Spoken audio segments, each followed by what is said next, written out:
Hey, salut tout le monde, c'est Fred Boucher, votre plombier préféré.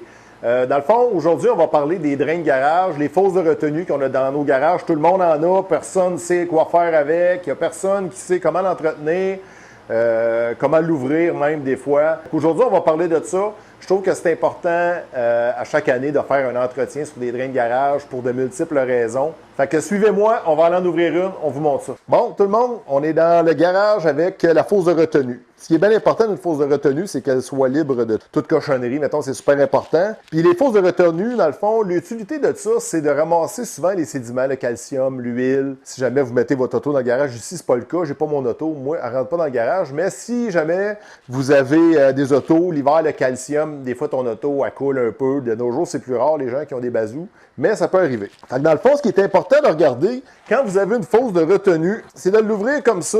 C'est bien important qu'il y ait de l'eau au niveau du thé. Parce que dans le fond, le thé, c'est une garde d'eau, c'est comme un siphon. Ce que ça fait, si tu as de l'eau en dessous de ton thé, ça fait que tu n'auras pas d'odeur dans ta fosse de retenue. Souvent, les fosses de retenue, ils finissent par s'assécher avec le temps. Pourquoi? Parce que l'eau s'évapore avec le temps. Regardez, là, l'eau ici, elle a baissé un petit peu. Aussi, souvent, ce qui va arriver, c'est qu'à force d'utiliser la plomberie dans la maison, il va y avoir des différences de pression d'air dans la tuyauterie, ce qui va faire que ton eau va bouger. C'est super important d'avoir un TY.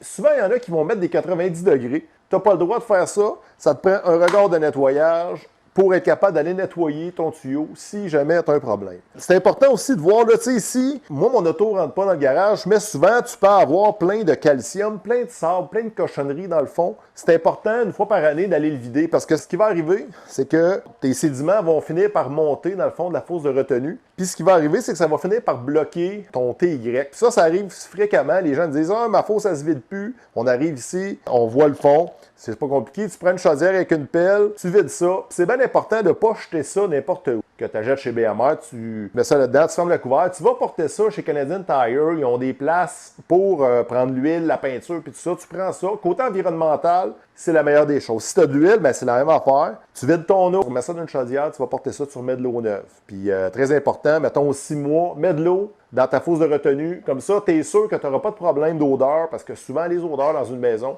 c'est la plus grande question que les gens nous posent. Ça pue dans mon garage, pourquoi? Ben, c'est probablement pour ça. N'oubliez pas, mettez de l'eau dans votre fosse, puis assurez-vous qu'elle est propre.